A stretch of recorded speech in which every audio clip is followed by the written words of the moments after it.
सर्वदा सेव्य दादाजी श्री गोकुलनाथ प्रभुचरण शरण अनुरक्त समस्त सेवक वैष्णव वृंद।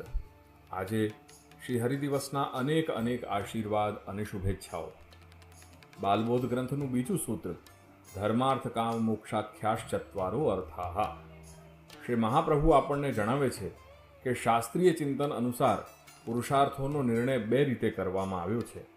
એક, ઈશ્વરની દૃષ્ટિએ વિચારેલા જેનો બોધ વેદોથી પ્રાપ્ત થાય છે, તથા બે, ઋષિ મહર્ષિ મહાપુરુષોએ વિચારેલા જેનો નિર્ણય વેદ આધારિત શાસ્ત્રોથી થાય છે।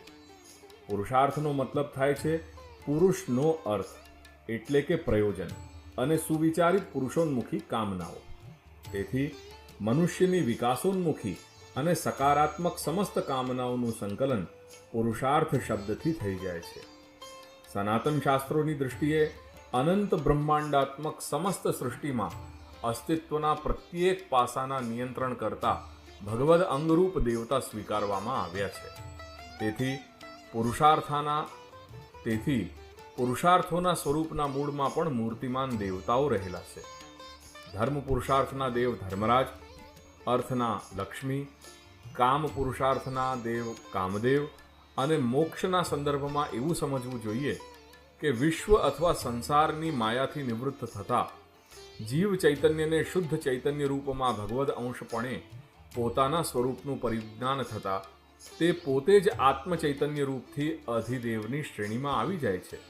તેથી સ્વરૂપસ્થ આત્મ ચૈતન્ય જ મોક્ષના દેવતા છે।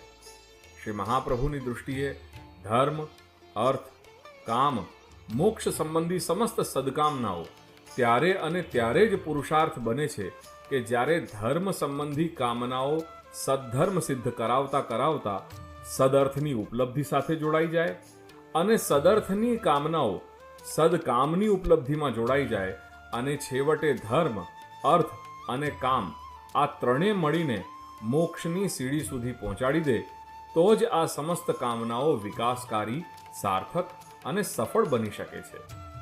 તેથી આવો શ્રી ગોકુલનાથ પ્રભુચરણ શરણ અનુરક્ત સમસ્ત સેવક વૈષ્ણવજન આપણે બધા શ્રી મહાપ્રભુએ ચતુશ્લોકીમાં બતાવેલા ચતુર્વિધ પુરુષાર્થોને પોતાની દિનચર્યા અને જીવનચર્યામાં સાકાર બનાવી આપણું જીવન કૃષ્ણ સેવા કથાથી ધન્ય ધન્ય બનાવી દઈએ।